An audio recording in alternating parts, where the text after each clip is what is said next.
Chapter 11 देख रहे हैं, thermal properties of matter.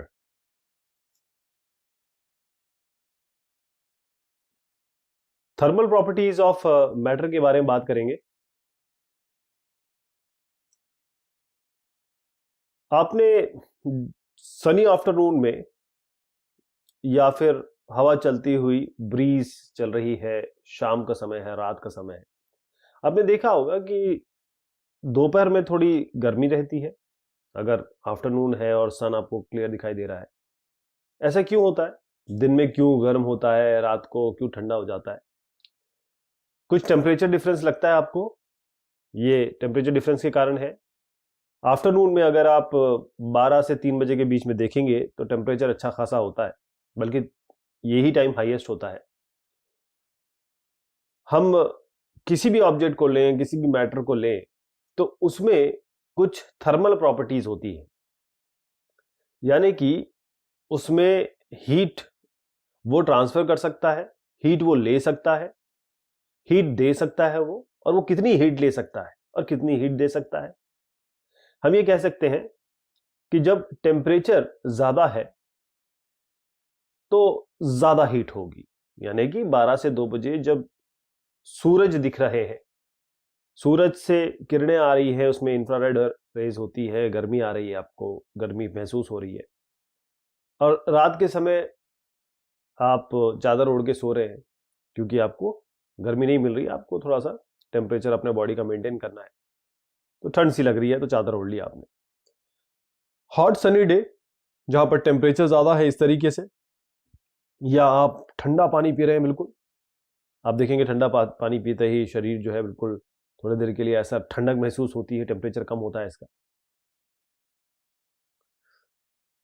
Temperature ये मेजर है, टेम्परेचर मेजरमेंट है, कितनी हॉटनेस है और कितनी कोल्डनेस है किसी बॉडी में, उसके डिग्री का। कि temperature is defined as the measure of degree of hotness and coldness. Hotness कैसे करेंगे? हॉटनेस कितनी है तो आप बताएंगे कि ये गर्म है, इतना गर्म है। ये किससे कंपेयर करेंगे? ये एक रिलेटिव वैल्यू है जो हम आगे देखेंगे। जैसे आपने कहा कि ये जो कप है, सूप है, इसमें गरम गरम सूप बनाया गया, आप कहेंगे ये गर्म है, हॉट है ये, और जो स्कूप ऑफ आइसक्रीम है वो ये ठंडा है।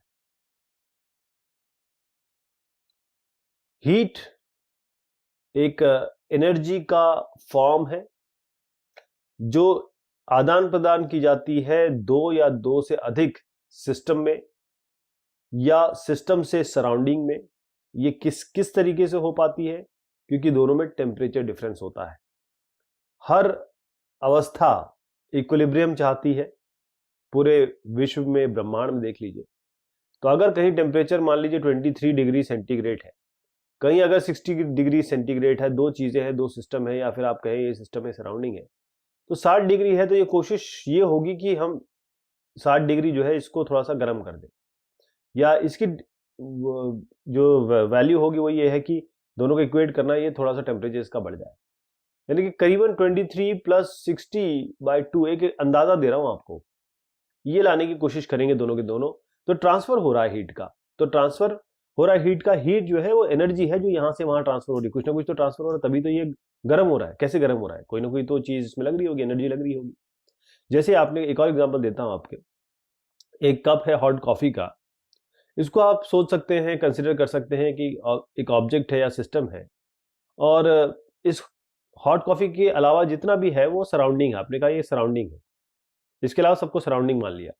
तो जब हीट फ्लो करेगी एक ऑब्जेक्ट से दूसरे ऑब्जेक्ट पे, तो आप कहेंगे कि हाँ, ये टेम्परेचर इसका बदल गया। कैसे? अगर आप गर्म, आप कहते हैं मैं तो गर्मा गर्म कॉफी पीता हूं, आपको ला के दिया गया, आप 5 मिनट बात करते रह गए, ये ठंडी हो गया, बोले अरे ये तो ठंडी हो गया, अब मैं कैसे पीऊं? कैसे ठंडी हुई ये तो गर्म थी, ठंडी कैसी हो गई ये?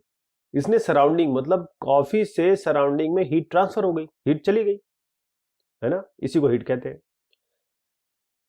ये ट्रांसफर ऑफ हीट से हो रहा है। जो एसआई यूनिट है हीट की वो है जूल, क्योंकि मैंने बताया ये एनर्जी है, और एनर्जी है तो ये जूल है। और इसकी और भी यूनिट्स हैं जो कॉमनली आप देखेंगे जब भी हीट के करीब आएंगे, आप उसको पढ़ेंगे।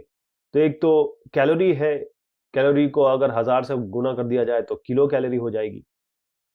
तो ये जूल और कैलोरी में क्या रिलेशन है? एक कैलोरी जो होती है 4.18 जूल के बराबर होती है और 1 किलो कैलोरी 1000 कैलोरी के बराबर होती है। जो एसआई यूनिट है टेम्परेचर का, देखिए वो केल्विन है, ध्यान रखिएगा। हम लोग बहुत डिग्री सेंटीग्रेड ही में बात करते हैं, लेकिन जो एसआई यूनिट है इसकी वो केल्विन है। लेकिन फ़ारेनहाइट, सेल्सियस ये भी बहुत प्रचलित है। सेल्सियस सबसे ज्यादा प्रचलित है। टेम्परेचर का मेजरमेंट कैसे होगा? इसके लिए हम यूज करते हैं थर्मोमीटर। आपको याद होगा कि जब आप छोटे थे और आप थोड़ा सा बीमार हुए, आपको टेम्परेचर चढ़ा, तो आपकी मम्मी ने, पापा ने आपको एक कहा कि बेटा इसको मुंह में रख लो। वो आपका क्या था? थर्मोमीटर था। ऐसे आप डॉक्टर के पास गए, उन्होंने आपकी बाह मतलब आर्म उठाया, आर्म पिट्स में थर्मोमीटर रख दिया। तो आपका टेम्परेचर नापना चाहते हैं कि कहीं आप बीमार हैं, लेकिन कहीं आपका टेम्परेचर इतना ज्यादा तो नहीं है कि यू नीड मेडिकेशन। तो थर्मोमीटर क्या करता है? टेम्परेचर नापता है। मर्क्यूरी और अल्कोहल ये बहुत कॉमन लिक्विड्स हैं जो हम लिक्विड इन थर्मोमीटर्स में यूज करते हैं। कौन से यूज करते हैं? मर्क्यूरी और अल्कोहल। अगर थर्मामीटर बनाना है, 2 फिक्स पॉइंट चूज कीजिए एज अ रेफरेंस पॉइंट। ये जो फिक्स पॉइंट है इसको हम कहते हैं फ्रीजिंग आइस पॉइंट या बॉइलिंग स्टीम पॉइंट। जब बर्फ बन जाती है उसको हम फ्रीजिंग पॉइंट कहते हैं। जब, अब मैं बताऊंगा इसका अलग अलग है। बर्फ कैसे बन गया, पानी जो है बर्फ बन जाता है तो किस टेम्परेचर पे बनता है, ऐसी पानी जब हवा बन जाता है, जब धुआं बन जाता है, जब स्टीम बन जाता है, तो बॉइलिंग पॉइंट कहते हैं इसको।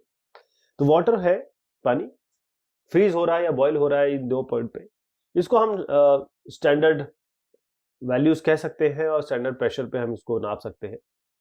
तो जो आइस और स्टीम पॉइंट है, फ़ारेनहाइट की बात करें तो आइस है 32 डिग्री 0 डिग्री सेंटीग्रेड और यह है 212 डिग्री एफ फ़ारेनहाइट। अगर स्टीम पॉइंट की बात करें तो 180 इक्वल इंटरवल बन सकते हैं इन दो आपके इंटरवल में। अब आप देखिएगा कि ये मर्क्यूरी इन थर्मोमीटर है आपके पास। सेल्सियस स्केल में अगर इसी को तब्दील मैं करूं तो 32 डिग्री हो जाएगा 0 डिग्री, यानी कि आइस पॉइंट हो जाएगा 0 और 100 डिग्री सेंटीग्रेड हो जाएगा स्टीम पॉइंट। तो इसके बीच में कितने अंतर होंगे? 32 से 212 के बीच में कितने हैं? 180। इसको माइनस करके देख लीजिए। इन दोनों को का डिफरेंस देखेंगे तो 100 इक्वल इंटरवल आएंगे। इसीलिए सेल्सियस स्केल जो है इतना प्रचलित है कि 0 से लेकर आप 100 तक इसमें चले गए। तो ये आपका देखिए करीबन 20 से लेकर यहां तक जा रहे हैं। आप अलग अलग टेम्परेचर नाप सकते हैं आप। अच्छा, ये जो चीज है ना, ब्लू सी लाइन अगर आप देख पा रहे हो यहां से यहां तक, तो ये कितनी उड़ गई, कितनी, जैसे ये इसको हीट मिलेगी, ये कितनी उड़ जाएगी, मर्क्यूरी हो या अल्कोहल हो, उससे पता चल जाएगा कि ये देखिए आपका यहाँ टेम्परेचर है, इतना टेम्परेचर है। इस तरीके से पता चलता है इसमें। जो आपस में रिलेशन है, जो टेम्परेचर सेल्सियस या फ़ारेनहाइट का अगर आप देखें तो कुछ इस तरीके से है। उसका फार्मूला भी है हमारे पास। जैसे जो टेम्परेचर है फ़ारेनहाइट में, उसका टेम्परेचर जो सेल्सियस में क्या अंतर है। तो अगर मैं इस फ़ारेनहाइट को F कर दूं तो F माइनस 32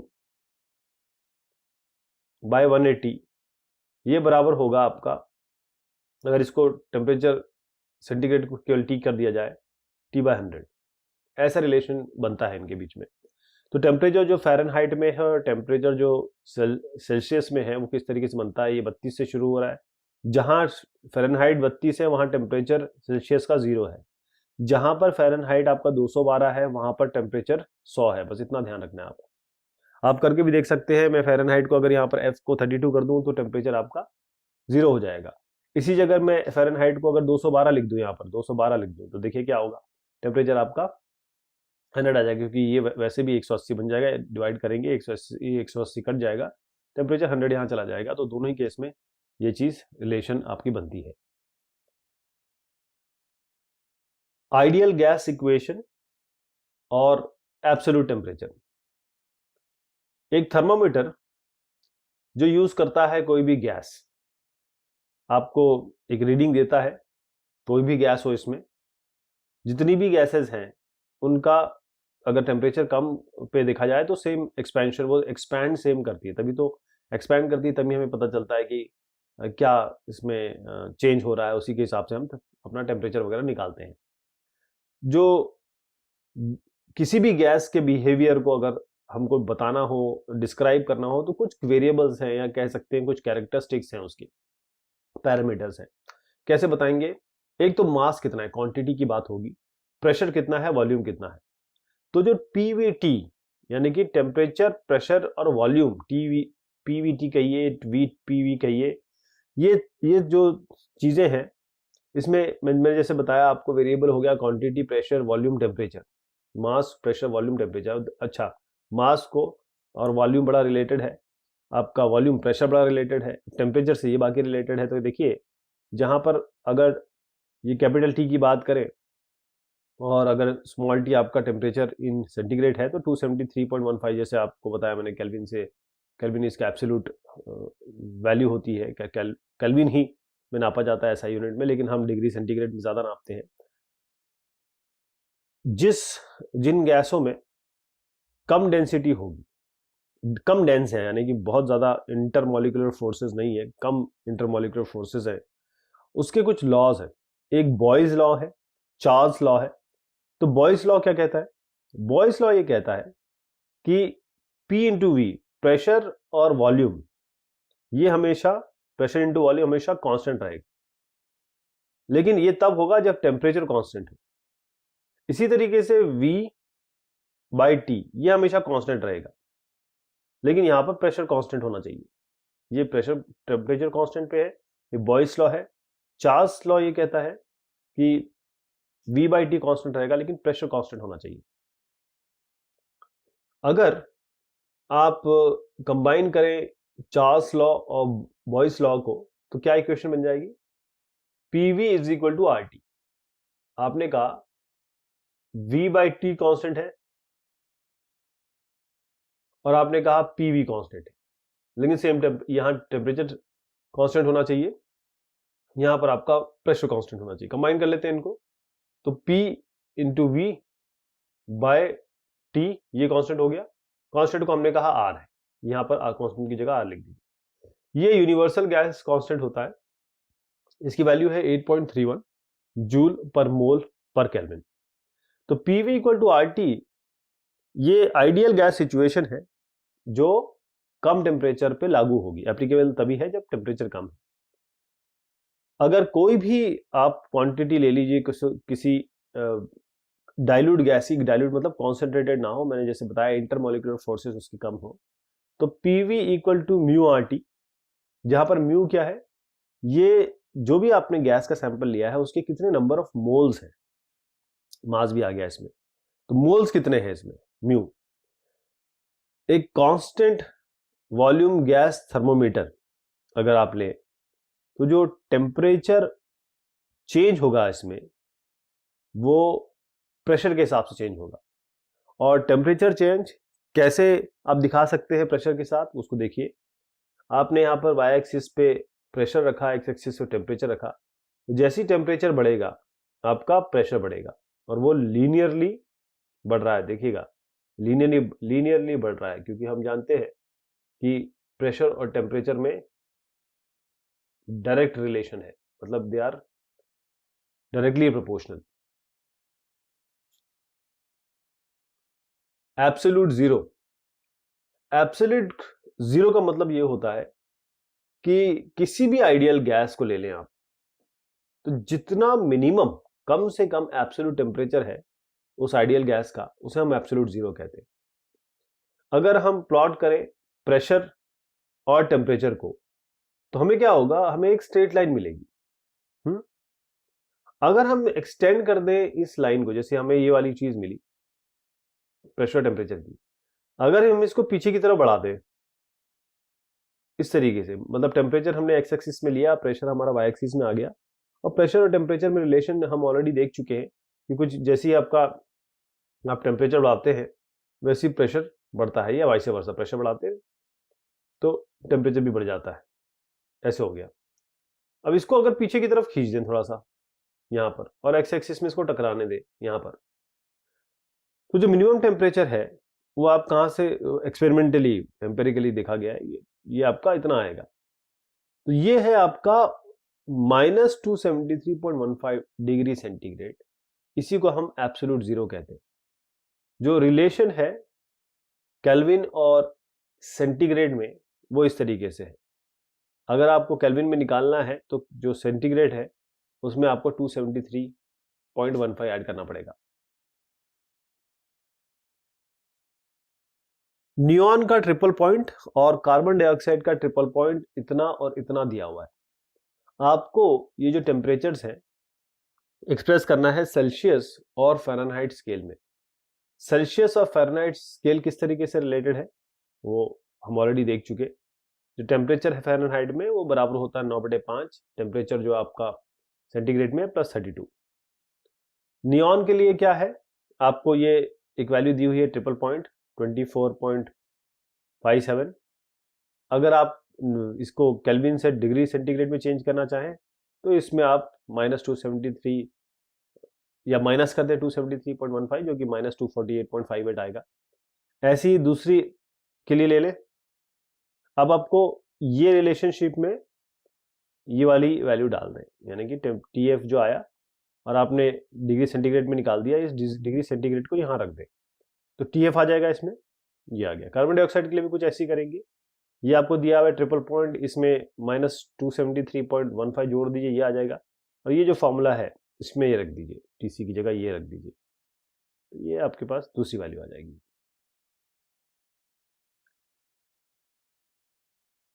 दो एब्सोल्यूट स्केल्स A और B, इनके ट्रिपल पॉइंट्स बल्कि वाटर के वो इस तरीके से डिफाइंड है 200A और 350B। रिलेशन क्या है इनके बीच में, TA और TB के बीच में?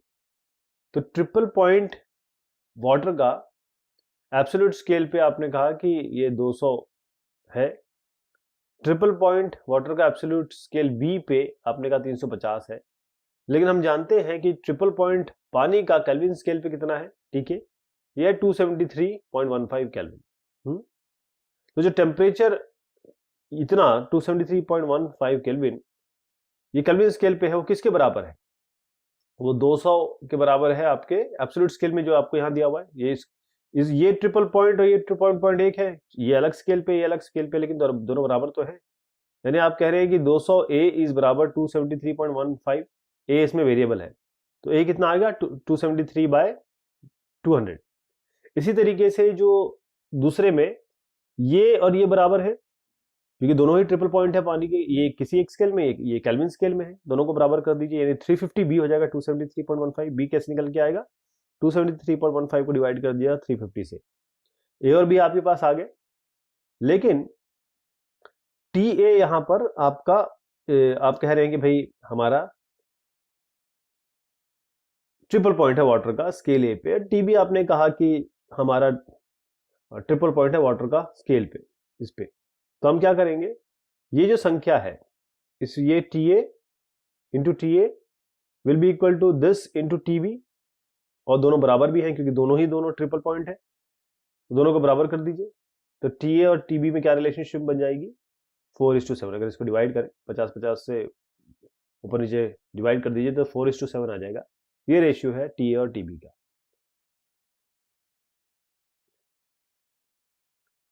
कंपेयर करना चाहें केल्विन, सेल्सियस और फ़ारेनहाइट टेम्परेचर स्केल को तो कुछ इस तरीके से है।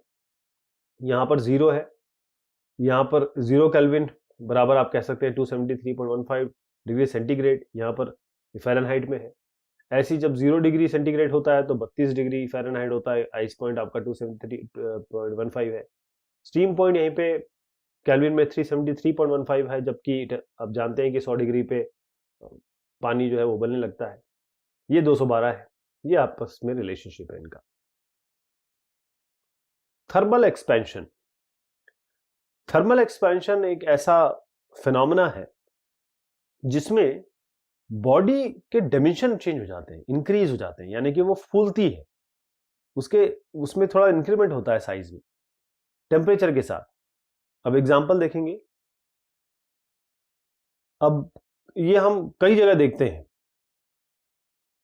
जो पानी है वो लेक के ऊपरी सतह में क्या होता है, क्योंकि इस पे डायरेक्ट गर्मी पड़ रही है, नीचे की सतह में नहीं पड़ रही। वो एक्सपैंड करता है, लेकिन जैसे ही आप फ्रीजिंग देखें तो so when this water freezes it insulates the water below it. कहने का मतलब ये है कि अगर ये गर्म होता है तब अलग बात होती है, लेकिन ये ठंडा जब हो जाता है तो ये ऊपर की सतह जो होती है वो फ्रीज हो जाती है, लेकिन नीचे का पानी नहीं होता। इसीलिए इस इन लेक्स में फिश सरवाइव करती है। कहीं अगर आप ये समझे कि पूरा का पूरा फ्रीज हो गया तो फिर मछलियां क्या होंगी, मछलियां भी फ्रीज हो जाएंगी उसके अंदर? नहीं, ऐसा नहीं होता। ऊपर वाला फ्रीज हो जाता है और नीचे वाला, यही चीज गर्मी के साथ है।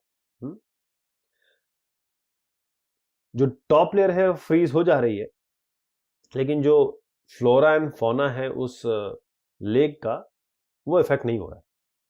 अब थर्मल एक्सपेंशन, किसी चीज का बढ़ना या घटना, जैसे ही आप पानी लें और उसका सॉलिड बना दें, देखेंगे आप वो जगह ज्यादा घेर रहा है, एक्सपैंड हो रहा है। जैसे ही हम अपना हॉट वाटर टैप खोलेंगे, पानी आता है और पानी उस समय कोल्ड होता है, लेकिन क्योंकि अभी वो पाइप का पानी है, अभी गर्म पानी आया नहीं है, लेकिन जैसे ही गर्म पानी आना शुरू हो जाता है तो जो फ्लो है वो थोड़ा कम हो जाता है, कभी कभी बंद भी हो जाता है। क्यों? क्योंकि इस मेटल को इसने क्या किया, गर्म पानी है तो गर्म पानी का काम क्या होता है, गर्मी होती है उसमें, जो इसके अंदर वॉल्व्स लगे हैं वो उसको एक्सपैंड कर देता है और वो ब्लॉक करना शुरू कर देते हैं इस पानी को। कभी कभी ये पानी नहीं आता, लेकिन आजकल जो नल वगैरह बनाए गए हैं वो बड़े सोफिस्टिकेटेड हैं, ऐसी चीज नहीं होती है, बाकायदा पानी आता है। बट एक बात बता रहा हूं कि गर्म पानी के कारण चीजें फूल जाती हैं, एक्सपैंड हो जाती हैं। अब थर्मल एक्सपेंशन होता क्या, क्यों है, क्यों चीजें गर्मी के कारण या ठंड के कारण बढ़ती या घटती हैं? जब भी कोई भी ऑब्जेक्ट है वो रैंडम मोशन में मूव कर रहा है, अगर हीटेड पार्टिकल है मूव कर रहा है, तो जो डिस्टेंस है मॉलिक्यूल के बीच में वो इंक्रीज हो जाता है। जैसे ही हीट आपने प्रोवाइड की तो जो डिस्टेंस है मॉलिक्यूल्स के बीच में वो बढ़ जाता है। अब मॉलिक्यूल के बीच में डिस्टेंस बढ़ जाता है आपने क्योंकि गर्मी दी ना उसके बीच में, रैंडम मोशन ज्यादा बढ़ गया तो एक्सपैंड हो जाता है। अगर यहां पर आप देखिए तो ये एक इमेज है जिसमें बड़ा टाइटली पैक्ड हिसाब किताब है, लेकिन जैसे ही आप इसमें हीट प्रोवाइड करेंगे ये थोड़े थोड़े दूर हो गए, यहां पर देखिए थोड़ा सा दूर हो गए और रैंडम मोशन में ये जा रहे हैं। लेकिन यहीं पे अगर आप ऑब्जेक्ट को कूल कर लें तो वो कॉन्ट्रैक्ट होता है, जिसे हम कहते हैं negative thermal expansion.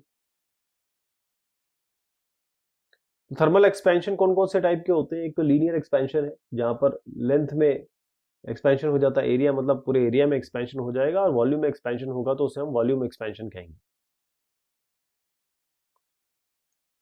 Area expansion क्या होता है? जैसे मान लीजिए एरिया ए है, अब इसमें डेल्टा एरिया बढ़ गया, डेल्टा ए एरिया बढ़ गया, तो जो एरिया एक्सपेंशन है इसको हम कह सकते हैं कि टेम्परेचर बढ़ने के कारण जो एरिया में एक्सपेंशन हो रहा है, इंक्रीज हो रहा है।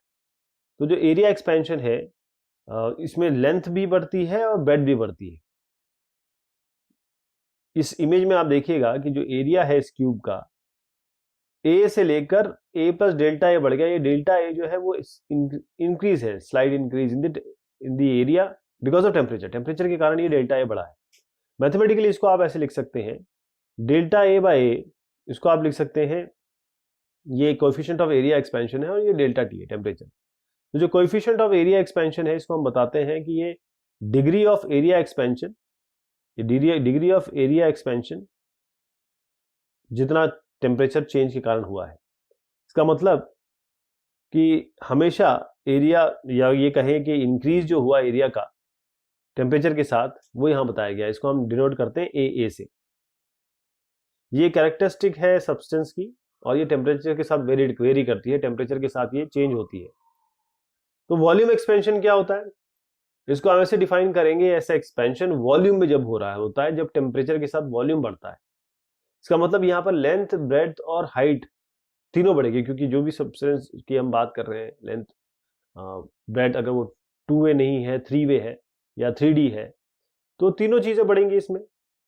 अब यहां पर देखिएगा कि जैसे वॉल्यूम V था, यहां पर V प्लस डेल्टा V हो गया, यानी डेल्टा V इंक्रीज हुआ, और ये डेल्टा V जो है लेंथ, ब्रेड्थ और हाइट तीनों में इंक्रीज है। और जो एक्सपेंशन है वॉल्यूम का, जैसे ही आप देखेंगे टेम्परेचर बढ़ने के कारण, इसको मैथमेटिकली दिखाना चाहें तो delta V by V, AV equal to AV into delta T। AV क्या है इसमें, ये कोएफिशिएंट ऑफ वॉल्यूम है। जो कोएफिशिएंट ऑफ वॉल्यूम है इसको हम कह सकते हैं वो degree of volume expansion divided by change in temperature, यानी ये आपका degree of delta V by V आपका डिग्री ऑफ वॉल्यूम एक्सपेंशन हुआ, और ये आपका डिवाइड बाय टेम्परेचर, ये क्या हो जाएगा AV। इसको हम ये AV को कह रहे हैं कोएफिशिएंट ऑफ वॉल्यूम। A सब V है, ये A इंटू V नहीं है, A सब V, मतलब A के नीचे हमने सबस्क्रिप्ट लगाई है। ये कैरेक्टरिस्टिक है सब्सटेंस की, और ये टेम्परेचर के साथ वेरी करती है। यदि हम प्लॉट करें AV टेम्परेचर के साथ, तो सबसे पहले क्या होगा, AV शुरुआत में लीनियरली बढ़ेगी। यहां से देखिए थोड़ा सा लीनियर, यहां से सीधा बढ़ रहा है, लीनियर एक्सपेंशन हो रहा है। लेकिन जैसे आप आगे बढ़ेंगे हायर टेम्परेचर भी, ये नॉन लीनियर हो जाएगी, ये नॉन लीनियर हो जाएगी, और उसके बाद एक पॉइंट के बाद ये कांस्टेंट हो जाएगी। तो जो कोएफिशिएंट है वॉल्यूम एक्सपेंशन का, ये कॉपर का एग्जांपल दिया है, ये टेम्परेचर के साथ जो चेंज हो रहा है वो ये है, इनिशियली ये बिल्कुल लीनियरली बढ़ रही है, उसके बाद इसमें बड़ा नॉन लीनियर चेंज आया, उसके बाद कांस्टेंट हो जाएगी। सॉलिड और लिक्विड की बात करें तो यहां थर्मल एक्सपेंशन कम होता है। अब आप कहेंगे पानी के साथ ऐसा क्यों नहीं होता, थोड़ा पानी का अलग बिहेवियर है, कुछ एक्सेप्शनल बिहेवियर दिखाता है पानी टेम्परेचर के साथ। अगर इसको 0 डिग्री पे रखा जाए तो क्या होगा, ये कॉन्ट्रैक्ट हो जाता है, एक्सपैंड नहीं करता। ये कब तक होता है, 4 डिग्री सेंटीग्रेड तक। जो वॉल्यूम है इस पानी का, वो कहां होगा, मिनिमम 4 डिग्री सेंटीग्रेड पे। इसका मतलब जब वॉल्यूम कम होगा तो डेंसिटी ज्यादा होगी, यहां पर डेंसिटी सबसे ज्यादा होती है। 4 डिग्री सेंटीग्रेड के बाद पानी जो है वो एक्सपैंड करना शुरू करता है। 4 डिग्री के नीचे वॉल्यूम इंक्रीज करता है, इसका मतलब डेंसिटी यहां पर कम हो रही है। इसका मतलब जो वाटर है, या ये जैसे मैंने पहले भी डिस्कशन किया, वाटर की मैक्सिमम डेंसिटी कहां पर होती है, 4 डिग्री पे। अब एडवांटेज क्या है, पर मैं इसको पहले यहां से समझा दूं आपको। ये टेम्परेचर है, अब ये वॉल्यूम और टेम्परेचर के बीच में रिलेशनशिप है। तो शुरुआत में ये 4 डिग्री यहां पे देखिएगा, तो यहां पर क्या हो रहा है कि ये 4 डिग्री तक तो वॉल्यूम कम हो रहा है टेम्परेचर के साथ। इस पॉइंट पे वॉल्यूम सबसे कम रहेगा, यानी कि डेंसिटी सबसे ज्यादा रहेगी। और उसके बाद जैसे ही ये बढ़ेगा, मतलब आप टेम्परेचर आपने बढ़ा दिया, फिर वॉल्यूम जो है वो बढ़ने लग जाएगा, यानी कि डेंसिटी डिक्रीज होने लग जाएगी। इस पॉइंट पे आपका वॉल्यूम सबसे कम है और डेंसिटी सबसे ज्यादा है। ये इसका एनोनोमस या आप ये कहिए कि बाकी चीजों से अलग बिहेवियर है, इसको एनोमली कहते हैं, इसीलिए एनोमलस कहते हैं इसको।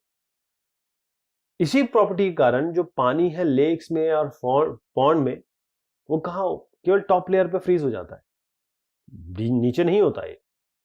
लेकिन क्योंकि अगर देखिए अगर पानी नीचे फ्रीज हो गया तो एनिमल प्लांट्स का क्या होगा, इसीलिए ऊपर वाले ने कुछ इस तरीके से इंतजाम किया है कि फ्रीजिंग भी हो जाए और नीचे की चीजें भी बची रहे। यदि हम प्लॉट करें टेम्परेचर को अपने एक्स एक्सिस पे, डेंसिटी को अगर हम कहें वाई एक्सिस पे, तो हमको कैसा ग्राफ मिलेगा, इसी पानी की बात कर रहे हैं। डेंसिटी जो होती है इंक्रीज करती है, जैसे जैसे टेम्परेचर बढ़ रहा है, डेंसिटी आपकी यहां से यहां तक इंक्रीज हो रही है। इधर पे करीबन 4 डिग्री पे ये मैक्सिमम हो जाएगी, और उसके बाद डेंसिटी डिक्रीज होना शुरू होगी। फिर आप आगे बढ़ाएंगे तो डेंसिटी डिक्रीज होना शुरू होगी। एवी और एल में क्या रिलेशन है, यानी coefficient of linear expansion L और कोएफिशिएंट ऑफ वॉल्यूम एक्सपेंशन, इसमें क्या रिलेशन है। जो एवी है वो थ्राइस होता है एल के। अब इस रिलेशनशिप को आप कैसे बनाएंगे, आप एक ब्लॉक लीजिए क्यूब का, जो इनिशियली जिसकी आपने लेंथ मानी एल। मान लीजिए टेम्परेचर टी से डेल्टा टी आपने बढ़ा दिया, डेल्टा टी टेम्परेचर इंक्रीज किया, इसी टेम्परेचर के इंक्रीज करने के कारण लेंथ आपका डेल्टा एल से बढ़ गया। तो पहले आपका ए एल क्या था, delta L by L into delta T. इसी तरीके से जो ए एल है, मतलब अगर मैं डेल्टा एल निकालना चाहूं तो बाकी सबको लेफ्ट में ले जाएंगे, तो डेल्टा एल हो गया A L L delta T. अब टेम्परेचर इंक्रीज हुआ डेल्टा टी से, तो वॉल्यूम भी बढ़ गया, वी प्लस डेल्टा वी हो गया। अब डेल्टा वी आपको चेंज इन वॉल्यूम है, यानी कि पहले क्या था, यहाँ पर एल था तो एल क्यूब आपका वॉल्यूम हो गया। आपने कहा ये एल प्लस डेल्टा एल हो गया, तो वॉल्यूम हो गया L plus delta L whole cube. दोनों इसको इससे ये सेपरेट कर दें तो उतना चेंज इन वॉल्यूम हुआ, तो डेल्टा वी कितना हो जाएगा, डेल plus delta L whole cube minus L cube. Volume cube का एल क्यूब ही होता है। अब इसको सॉल्व करेंगे तो हमें क्या मिलेगा, डेल्टा वी मिल जाएगा 3l² डेल्टा एल। हमने क्या किया, डेल्टा एल स्क्वायर और डेल्टा एल क्यूब को यहाँ पर जब हम इसको ओपन करेंगे तो इसको इग्नोर कर दिया, क्योंकि ये बहुत छोटी वैल्यू हो जाएगी, वैसे भी बहुत छोटा है, और क्यूब और स्क्वायर करेंगे तो और छोटा हो जाएगा। तो डेल्टा वी इससे क्या आ गया 3 इस। अब हम क्या करेंगे, इस डेल्टा एल की जगह ये रख देंगे, तो कुछ इस तरीके से आपकी वैल्यू आ गई। तो डेल्टा वी आपका आ गया 3v ए डेल्टा डी, यानी कि ये ए वी जो हो गया आपका 3al के बराबर हो गया। ये रिलेशन है कोएफिशिएंट ऑफ वॉल्यूम एक्सपेंशन और कोएफिशिएंट ऑफ लीनियर एक्सपेंशन में। थर्मल स्ट्रेस क्या होता है, जो मैकेनिकल स्ट्रेस आता है बॉडी में, जब कुछ या उसके जो पार्ट्स हैं वो फ्री नहीं है, अगर वो आपने उनको वो एक्सपैंड होना चाहते हैं या छोटे होने चाहते हैं, टेम्परेचर आपने दिया और वो एक्सपैंड होना चाहते हैं, तो अब एक्सपैंड होना चाहते हैं, उनके पास जगह नहीं है, तो उसमें उनमें एक स्ट्रेस पैदा हो जाएगा। अगर आप किसी भी ऑब्जेक्ट को गर्म करें या कूल करें तो या तो एक्सपैंड होगा या कॉन्ट्रैक्ट होगा, लेकिन अगर आपने अलाउ ही नहीं किया उसको एक्सपैंड या कॉन्ट्रैक्ट होने के लिए, तो मैंने कहा कि इसमें एक मैकेनिकल स्ट्रेस आ जाएगा। इसी स्ट्रेस को हम थर्मल स्ट्रेस कहते हैं। जैसे आप देखिए कि जब हम हाईवेज या फ्रीवेज बनाते हैं तो डिग डिग डिग करके आपकी थोड़ी देर में, आप देखिए पुल पे भी देखिएगा कि थोड़ी देर में आपकी गाड़ी ढक ढक करके आवाज करती है, क्योंकि नीचे रोड के बीच में जगह होती है। मतलब अगर इस तरीके से रोड बना हुआ है तो यहाँ इनके बीच में जगह होगी, यहाँ जगह होगी, और ये क्यों होता है, बड़ी फ्लेक्सिबल, या तो इसमें हवा छोड़ दी जाती है, या मतलब इनके बीच में कोई स्पेस छोड़ दी जाती है, या फिर इसमें बहुत ही फ्लेक्सिबल मटेरियल डाल दिया जाता है। क्यों? क्योंकि जैसे ही दिन की गर्मी होगी ये एक्सपैंड करेगा, और ये अगर लोहा एक्सपैंड किया या फिर जो कंक्रीट एक्सपैंड किया, तो कुछ दिनों में अगर इस तरीके से अगर रोड है, तो अगर खास तौर पे जो ब्रिज है वो इस तरीके से हो जाएगा, या फिर वो बीच से टूट जाएगा, उसमें क्रैक आ जाएंगे।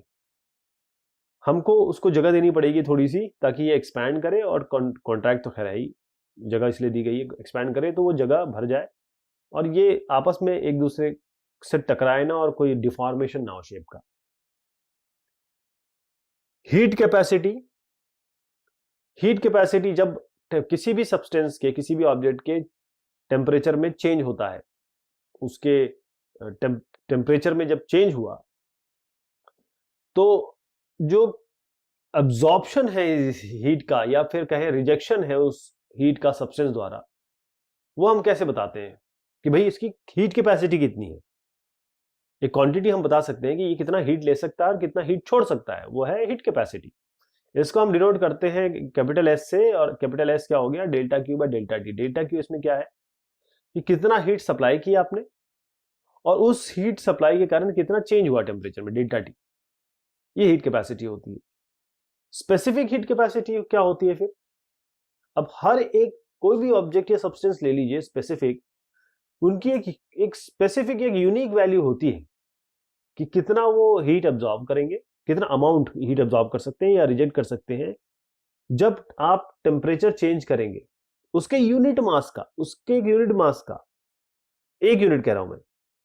तो जो क्वांटिटी है, जब हम यूनिट मास की बात करते हैं, इसको हम कहते हैं स्पेसिफिक हीट कैपेसिटी उस सब्सटेंस की। इसको मैथमेटिकली लिखूं मैं तो S equal to delta Q by delta T. Delta Q ये है, ये कितना हीट अब्सॉर्ब किया, रिजेक्ट किया इस सब्सटेंस ने, और डेल्टा टी है कितना टेम्परेचर चेंज किया आपने।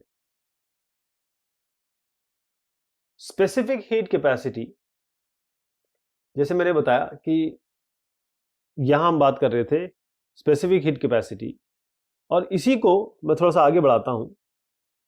स्पेसिफिक हीट कैपेसिटी ये उतनी हीट है जितना amount of heat per unit mass, amount of heat per unit mass जितना एब्जॉर्ब करेगा सब्सटेंस या रिजेक्ट करेगा जब आप टेम्परेचर चेंज करेंगे 1 डिग्री से। ध्यान रखिएगा, या 1 डिग्री नहीं कहूंगा मैं इसको, मैं 1 यूनिट कहूंगा।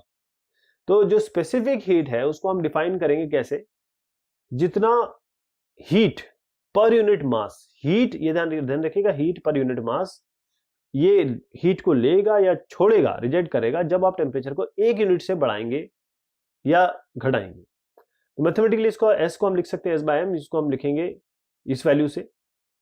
जे डेल्टा क्यू आप जो दिख रहा है वो है कि कितना हीट एब्जॉर्ब किया गया, रिजेक्ट किया गया। एम इसमें मास है, डेल्टा टी आपका टेम्परेचर है, और ये पूरी तरीके से सब्सटेंस पे डिपेंड करता है और टेम्परेचर पे डिपेंड करता है। जो एसआई यूनिट है स्पेसिफिक हीट कैपेसिटी की वो है जूल पर केजी पर केल्विन। अब मोलार स्पेसिफिक हीट कैपेसिटी क्या हुई? स्पेसिफिक हीट कैपेसिटी हमने देख ली। मोलार का मतलब होता है हीट कैपेसिटी मोल के हिसाब से, पर मोल। तो हीट कैपेसिटी में कहूं पर मोल किसी सब्सटेंस की, इसको हम डिफाइन करते हैं कितनी हीट मोल्स में गिनेंगे इसको, कितनी हीट मोल्स में इसने एब्जॉर्ब की या रिजेक्ट की। मास नहीं है इसमें, मोल है। अगर आपने टेम्परेचर चेंज किया 1 यूनिट से, इसको लिखेंगे कैसे, आप लिखेंगे सी एस बाय म्यू। अब इसमें देखिएगा कि ये जो म्यू है ये सब्सटेंस का अमाउंट है मोल्स में, जो सी है इसको आप कह रहे हैं मोलार स्पेसिफिक हीट कैपेसिटी उस सब्सटेंस की। डेल्टा क्यू है जितना हीट एब्जॉर्ब किया गया, रिजेक्ट किया गया। ऐसी डेल्टा टी है टेम्परेचर चेंज, और ये भी पूरी तरीके से सब्सटेंस पे डिपेंड करता है, उसके टेम्परेचर पे डिपेंड करता है। एसआई यूनिट इस मोलार स्पेसिफिक हीट कैपेसिटी की ले जे पर मोल, जूल पर मोल पर केल्विन आएगा। ये मोलार स्पेसिफिक हीट कैपेसिटी क्या होगी और मोलार स्पेसिफिक हीट कैपेसिटी को आप कैसे रिप्रेजेंट करेंगे? तो अगर एक गैस है वो कांस्टेंट प्रेशर पे है हीट ट्रांसफर के समय, तो जो उसके साथ जो मोलार स्पेसिफिक हीट कैपेसिटी होगी उसको हम कहेंगे मोलार स्पेसिफिक हीट कैपेसिटी। देखिएगा, molar specific heat capacity constant pressure पे, इसलिए इस सी को के साथ पी रखा है कि ये कांस्टेंट प्रेशर पे है। इसी के साथ सी के साथ वी लग जाए तो कांस्टेंट वॉल्यूम, कांस्टेंट वी हो जाएगा, वॉल्यूम कांस्टेंट हो जाएगा। यानी कि molar specific heat capacity C V क्या होगी, यदि वॉल्यूम उस गैस का उसको मेंटेन किया जाए हीट ट्रांसफर के समय, तो जो उसके साथ जो मोलार स्पेसिफिक हीट कैपेसिटी हो जाएगी उसे हम मोलार स्पेसिफिक हीट कैपेसिटी कहेंगे कांस्टेंट वॉल्यूम पे, जैसे कांस्टेंट प्रेशर पे था। पानी का हाईएस्ट स्पेसिफिक हीट कैपेसिटी होती है, water has highest specific heat capacity. क्यों? इसीलिए कि आप देखिए, इसी कारण से हम इसको कूलेंट की तरह यूज करते हैं ऑटोमेटिक ऑटोमोबाइल रेडिएटर में, या फिर हॉट वाटर बैग में हम इनको यूज करते हैं पानी को, क्योंकि इसका सबसे बेहतरीन स्पेसिफिक हीट कैपेसिटी है। एक एक्सपेरिमेंट है स्पेसिफिक हीट का मेटल का, एक 0.20 kg ब्लॉक मेटल है, 150 डिग्री पे सेंटीग्रेड पे है। इसको ड्रॉप किया गया कॉपर कैलोरीमीटर में, जिसका वाटर इक्विवेलेंट है 0.025 kg। 150 सेंटीमीटर क्यूब वॉल्यूम हो गया, इतना वाटर है 27 डिग्री पे। जो फाइनल टेम्परेचर है वो आ गया 40 डिग्री। आपको स्पेसिफिक हीट निकालनी है मेटल की। यदि हीट लॉसेस जो सराउंडिंग को है वो नेग्लिजिबल मान लीजिए, अब क्या ऐसे पे आपका जो सोल्यूशन है वो ज़्यादा या कम होगा, जो एक्चुअल वैल्यू स्पेसिफिक हीट की है उस मेटल की, ये बताना है। तो क्या क्या चीज़ें दी हुई हैं, मास दिया हुआ है हमको मेटल का, इसको हम ग्राम में चेंज कर लेते हैं, चाहे तो इसमें भी रख सकते हैं, क्योंकि सेंटीमीटर और केजी साथ में नहीं बैठते हैं इसलिए हम चेंज कर रहे हैं। इनिशियल टेम्परेचर 150 डिग्री है, फाइनल टेम्परेचर 40 डिग्री है, तो T1 हम मानते हैं 150 और T2 मानते हैं 40 इस मेटल का। अब जो कैलोरीमीटर की बात हो रही है उसका वाटर इक्विवेलेंट मास है आपका 0.025 kg यहाँ दिया हुआ है, जिसको हम ग्राम में चेंज कर देते हैं, 25 ग्राम आ जाएगा। वॉल्यूम ऑफ वाटर कितना है, 150 सेंटीमीटर क्यूब, ये हो गया। तो जो मास है वाटर का इस टेम्परेचर पे कितना हो गया, मतलब T 27 डिग्री पे 150 इंटू 1, ये अपने मास हम जानते हैं कैसे निकालते हैं। मास आता है वॉल्यूम इंटू डेंसिटी। तो वॉल्यूम आपके पास ये है और डेंसिटी 1 है, डेंसिटी 1 होती है अगर हम इन यूनिट्स में लें तो 150 ग्राम हो गया। टेम्परेचर का कितना चेंज हुआ, 150 और 40 में दोनों को माइनस कर लीजिए, 110 डिग्री चेंज हुआ। जो स्पेसिफिक हीट है वाटर की ये हम जानते हैं, ये एक स्पेसिफिक वैल्यू होती है 4.186 जूल पर ग्राम पर केल्विन। स्पेसिफिक हीट उस मटेरियल की या मेटल की हमें पता नहीं, सी ले लेते हैं। तो हीट लूज कितनी हुई, mc डेल्टा टी। राइज जो टेम्परेचर हुआ, मतलब राइज जो टेम्परेचर का हुआ वाटर का और कैलोरीमेट्री सिस्टम का कितना हुआ। अब देखिए ये 27 डिग्री पे था, ये 40 पे पहुंच गया, कहने का मतलब कैलोरीमीटर में कितना चेंज हुआ, 27 को 40 से घटा दीजिए, 13 डिग्री हो गया। अब जितना वहां पर गेन किया गया वही यहां तो लूज होगा, यानी कि हीट जो कैलोरीमीटर सिस्टम ऑफ वाटर ने गेन किया वो कितना है, डेल्टा थीटा। ये भी इसको इस तरीके से मान लीजिए, ये m1 CW डेल्टा टी ले लीजिए। m1 क्या होगा, m प्लस डेल्टा m, यानी कि आप 150 ये लेंगे और 25 ये लेंगे। पूरा सिस्टम जब आपने मेटल ने जो लूज किया वही तो पानी और कैलोरीमीटर सिस्टम ने गेन किया। तो जो पहली चीज मैंने यहां बताई थी आपको mc डेल्टा टी, ये हीट लूज हुई और यही हीट गेन हुई। तो हीट लूज को हम बराबर कर देंगे हीट गेन, जो कि ये संख्या है, दोनों को बराबर कर दीजिए। जो वैल्यू है वो लिख लीजिए, ये हमारे पास सारी वैल्यूज हैं, 150, 25, ये दोनों, ये 4.186 पिछले बार मैंने पिछले पेज में बताया। तो सी निकालने के लिए हमको क्या करेंगे, ये लेंगे और 200 और 110 को मल्टीप्लाई करके इनसे डिवाइड कर देंगे, तो तकरीबन ये वैल्यू आ जाएगी। अगर मान लीजिए कुछ हीट लूज हो जाती है सराउंडिंग को, तो जो वैल्यू है सी की वो कम रहेगी एक्चुअल वैल्यू से। कैलोरीमेट्री, कैलोरीमेट्री में दो शब्द हैं, एक कैलोरी, कैलोरी का मतलब होता है हीट, एक है जो मीट्री होती है उसे हम कहते हैं मेजरमेंट। तो अगर हीट का मेजरमेंट हो रहा है तो उसे हम कैलोरीमेट्री कहेंगे। तो कैलोरीमेट्री को हम कैसे डिफाइन करेंगे, जो गर्मी का या हीट का ट्रांसफर हो रहा है, आदान प्रदान हो रहा है या भेजी जा रही है एक बॉडी जिसका हायर टेम्परेचर है उसका लोअर टेम्परेचर पे, हायर टेम्परेचर हमेशा लोअर टेम्परेचर को देता है। आप ये समझिए कि कोई लॉस नहीं हो रहा है एटमॉस्फेयर को, तो कैलोरीमेट्री को हम इस तरीके से डिफाइन करते हैं। क्या है कैलोरीमेट्री का प्रिंसिपल, जो हीट लूज की जाएगी वही हीट गेन की जाएगी। मतलब एक बॉडी जितना लूज करेगी दूसरी बॉडी उतना गेन करेगी, या जितना बॉडी इसने गेन किया उतना इसने लूज किया होगा। अब जो डिवाइस हम कैलोरीमेट्री में यूज करते हैं उसको हम कहते हैं कैलोरीमीटर। तो एक कैलोरीमीटर में क्या होता है, इसको आप देखें, एक मेटालिक वेसल है, इसमें एक स्टीरर है, ये दोनों के दोनों सेम मटेरियल के होते हैं। जैसे अगर आपने कहा कि भाई कॉपर है या एल्यूमिनियम है, ये वेसल है आपका, ये वुडन जैकेट में रखा हुआ है, इसका मतलब वुडन जैकेट में हीट लॉस कम होता है। आपने देखा होगा जो ठंडे इलाके होते हैं उनमें उनके जो घर बने होते हैं लकड़ी के होते हैं, या अंदर जो फ्लोरिंग होती है और आपकी दीवारें होती है वो लकड़ी की होती है, वो इसी कारण से होती है। जो मर्क्यूरी थर्मोमीटर है, इसको आप यदि थर्मोमीटर है इसको इंसर्ट किया, एक स्मॉल ओपनिंग है आउटर जैकेट की, इस तरीके से बनता है। ये कैलोरीमीटर है, यहाँ पर आपका इंसुलेशन है, ये लिक्विड है, ये आपके हीट कॉन्टैक्ट्स है। चेंज इन स्टेट, सॉलिड से लिक्विड, लिक्विड से गैस, गैस से सॉलिड, लिक्विड से सॉलिड, ये सारे ट्रांसफॉर्मेशन हो सकते हैं। इनको हम स्टेट चेंज कहते हैं। सॉलिड, लिक्विड और गैस अलग अलग स्टेट है किसी भी सब्सटेंस या मटेरियल के, इनका आपस में जो चेंज होता रहता है उसको हम स्टेट चेंज ऑफ स्टेट कहते हैं। जैसे ये बर्फ है, ये बन गया बूंद, बूंद जो है वो आपकी बन गई बादल।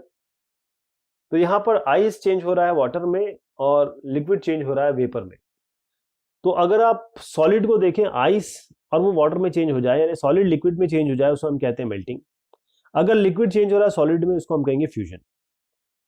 तो ये कुछ डायग्राम से बताने की कोशिश की गई ग्राफ से कि टेम्परेचर के इंक्रीज के साथ किस तरीके, और टेम्परेचर के साथ और टाइम का है कि कैसे चीजें चेंज हो रही है। थर्मल इक्विलिब्रियम क्या होता है? थर्मल इक्विलिब्रियम एक ऐसा स्टेट है जहां पर ना तो कोई हीट या लूज हो रही होती है, ना गेन हो रही होती है। मैंने कहा अगर यहाँ पर 20 डिग्री सेंटीग्रेड पे मैं एक चीज है मेरे पास और वही चीज दूसरी मैं इसके साथ रख दूं 20 डिग्री पे, तो ना तो इसमें कुछ जाएगा ना कुछ इसमें आएगा, कोई ट्रांसफर नहीं होगा। तो जो टेम्परेचर है जिसपे सॉलिड और लिक्विड स्टेट सब्सटेंस के वो आपके थर्मल इक्विलिब्रियम पे है, उसे हम कहते हैं मेल्टिंग पॉइंट। ये पूरी तरह का सब्सटेंस और प्रेशर पे डिपेंड करता है, और जो मेल्टिंग पॉइंट है सब्सटेंस का किसी स्टैंडर्ड एटमॉस्फेरिक प्रेशर पे, उसे हम कहते हैं नॉर्मल मेल्टिंग पॉइंट। रेगुलेशन क्या होता है? रेगुलेशन एक ऐसा फिनोमेना है जिसमें जो फ्रीजिंग पॉइंट है वाटर का उसको हम कम कर सकते हैं प्रेशर लगा के। ये ग्लेशियर और ये जो एग्जांपल है गर्ल स्केटिंग ऑन स्नो, ये रेगुलेशन के एग्जांपल है। रेगुलेशन के कॉज क्या है? यदि मान लीजिए हमारे पास एक ब्लॉक है आइस का और कॉपर वायर है, इसको हमने पुल किया, दो मासेस हमारे पास है, ये कॉपर वायर है। अगर हम ऑब्जर्व करें तो जो कॉपर वायर है वो पास हो सकते हैं इस आइस ब्लॉक के। क्यों? क्योंकि कॉपर बड़ा अच्छा कंडक्टर है इस हीट का। तो जैसे ये पास होगा आपके आइस से, वो फ्रीज हो जाएगा, इट गेट्स रीफ्रीज। तो कॉपर जनरेट करेगा हीट, और ये जो हीट है वो बिल्कुल पास हो जाएगी उसी समय जो आइस है उसके नीचे, और वो मेल्टिंग स्टार्ट हो जाएगी उसमें, क्योंकि वहां पर प्रेशर का इंक्रीज है जो टेम्परेचर को लोअर करेगा, जिसके कारण जो वायर है वो मूव कर सकता है इस आइस में। ये क्यों होता है? रेगुलेशन के कारण होता है। यहां पर आपको दिखाया जा रहा है कैसे कॉपर वायर पास कर सकता है आइस, एक ब्लॉक ऑफ आइस में। वेपराइजेशन, लिक्विड से वेपर का ट्रांजिशन चेंज, इसको हम वेपराइजेशन कहते हैं। यानी कि लिक्विड से वेपर या कहें गैस के फॉर्मेशन को हम वेपराइजेशन कहते हैं। आपने जरूर चीजें बनाई होगी, उसमें आप देखते हैं भाप उठते हुए, जो भाप उठ रही है लिक्विड से गैस बन रहा है। तो जो टेम्परेचर है जिस पे लिक्विड और वेपर स्टेट आपके एक साथ एग्जिस्ट करते हैं, उसे हम कहते हैं बॉइलिंग पॉइंट। जो बॉइलिंग पॉइंट है स्टैंडर्ड एटमॉस्फेरिक प्रेशर पे, उसको हम कहते हैं नॉर्मल बॉइलिंग पॉइंट। ये भी सब्सटेंस और प्रेशर पे डिपेंड करता है, और जैसे आप प्रेशर इंक्रीज करेंगे ये इंक्रीज करेगा, और वाइस वर्सा, मतलब अगर ये इंक्रीज करेगा तो प्रेशर इंक्रीज करेगा। जैसे अगर आप ऑल्टीट्यूड, हायर ऑल्टीट्यूड पे जाएं तो डेंसिटी जो हवा की है वो कम हो जाती है, तो कम प्रेशर आप लगाती है। तो हायर ऑल्टीट्यूड में एक्सटर्नल प्रेशर जैसे पानी पे है डिक्रीज हो जाता है। इसका मतलब ये है कि वो कम एनर्जी लेता है वाटर को ब्रेक करने में। यदि कम एनर्जी जरूरत है, इसका मतलब कम हीट, इसका मतलब कम टेम्परेचर, इसका मतलब वहां पर हायर ऑल्टीट्यूड पे कम टेम्परेचर पे भी पानी बॉयल हो जाएगा। सब्लिमेशन, सॉलिड से डायरेक्ट वेपर में चेंज होना। आपने कपूर वगैरह देखा होगा, अपने घर के कपड़ों वपड़ों में कपूर रखा होगा आपने, नेफ्थलीन की गोलियां। सब्लिमेशन में क्या होता है, जो सॉलिड है वो वेपर में चेंज हो जाता है, लिक्विड स्टेट पे जाता ही नहीं है बीच में। जिसमें सॉलिड और वेपर दोनों कोई एग्जिस्ट करते हैं, उसे हम कहते हैं थर्मल इक्विलिब्रियम। ड्राई आइस जैसे सॉलिड CO2 है वो डायरेक्ट आपका सब्लाइम हो जाता है। नेफ्थलीन बॉल्स जैसे मैंने आपको एग्जांपल दिया, वो डायरेक्ट अब गैसियस स्टेट में चले जाते हैं।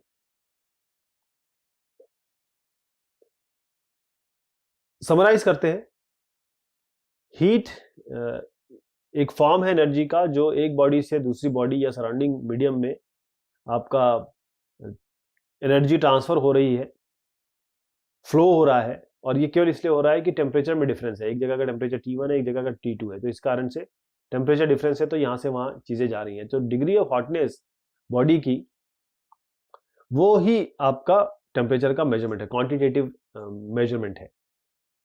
थर्मोमीटर एक ऐसी डिवाइस है जिससे हम टेम्परेचर मेजर करते हैं। और क्या हम मेजर करते हैं? थर्मोमेट्रिक प्रॉपर्टी जो चेंज होती है टेम्परेचर के साथ। अलग अलग थर्मोमीटर अलग अलग टेम्परेचर स्केल्स की तरफ लेके जाते हैं हमको। अगर आप टेम्परेचर स्केल बनाना चाहेंगे तो आप 2 फिक्स पॉइंट ले लीजिए, उसको चूज कर लीजिए, आर्बिट्ररी वैल्यू आप टेम्परेचर के देंगे तो जो 2 नंबर फिक्स किए हैं उसमें एक ओरिजिन होगा और एक साइज होगा यूनिट का, वो डिफाइन करते हैं साइज क्या होगा यूनिट का। जो सेल्सियस टेम्परेचर है टीसी, अगर हम इसको टीसी लिखें और टीएफ लिखें फ़ारेनहाइट को, तो उसके बीच में रिलेशनशिप कुछ इस तरीके से है, TF equal to 9/5 TC plus 32। एक आइडियल गैस इक्वेशन है जो कनेक्ट करती है प्रेशर और वॉल्यूम को और एब्सोल्यूट टेम्परेचर को, जिसको हम कहते हैं PV equal to mu RT। Mu इसमें मोल है, R आपका इसमें यूनिवर्सल गैस कांस्टेंट है। एब्सोल्यूट टेम्परेचर स्केल पे अगर हम जाए तो जो जीरो है स्केल का वो एब्सोल्यूट जीरो होता है टेम्परेचर, जो टेम्परेचर जहां पर हर एक सब्सटेंस उसकी जो मॉलिक्यूलर एक्टिविटी है वो सबसे कम हो। जो केल्विन एब्सोल्यूट टेम्परेचर है T, उसका सेम यूनिट साइज होता है आपके सेल्सियस TC के हिसाब से, लेकिन ओरिजिन में डिफरेंस होता है। यानी कि अगर TC की टेम्परेचर जो सेंटीग्रेड का लें तो कैपिटल T माइनस 273.15 होगा। कोएफिशिएंट ऑफ लीनियर एक्सपेंशन, इसको अल्फा एल बोल लें, AL बोल लें, या coefficient of volume expansion alpha V बोल लें। ये अल्फा L है लेंथ के लिए, ये अल्फा V है। इसको हम कैसे डिफाइन करेंगे? इसके बीच में ये रिलेशनशिप है आपकी। अब इसको भी मैंने तफसील से बताया आपको। बस ये समझ लीजिएगा कि यदि डेल्टा L और डेल्टा V ये आपके लेंथ में चेंज और वॉल्यूम में चेंज बता रहा है किसी टेम्परेचर के चेंज पर डेल्टा T, तो रिलेशन जो होता है अल्फा V, ये वाली जो बात है वॉल्यूम एक्सपेंशन, जो बराबर होता है थर्ड मतलब थ्राइस ऑफ जो लीनियर एक्सपेंशन अल्फा L। जो स्पेसिफिक हीट कैपेसिटी होता है सब्सटेंस की, वो हम ऐसे देते हैं S equal to 1/m delta Q by delta T, जहां पर मास आपका है, मास M मास है, डेल्टा Q जो है हीट जितनी रिक्वायर हो ताकि हम डेल्टा T टेम्परेचर चेंज कर सकें। जो molar heat specific heat capacity है वो दी जाती है इस तरीके से 1/, अगर इसमें म्यू आता है आपका Q/T। तो जो लेटेंट हीट है फ्यूजन की LF, ये हीट पर यूनिट मास होती है, जो जरूरत होती है हम सब्सटेंस को सॉलिड से लिक्विड में चेंज कर सके उसी टेम्परेचर और प्रेशर पे।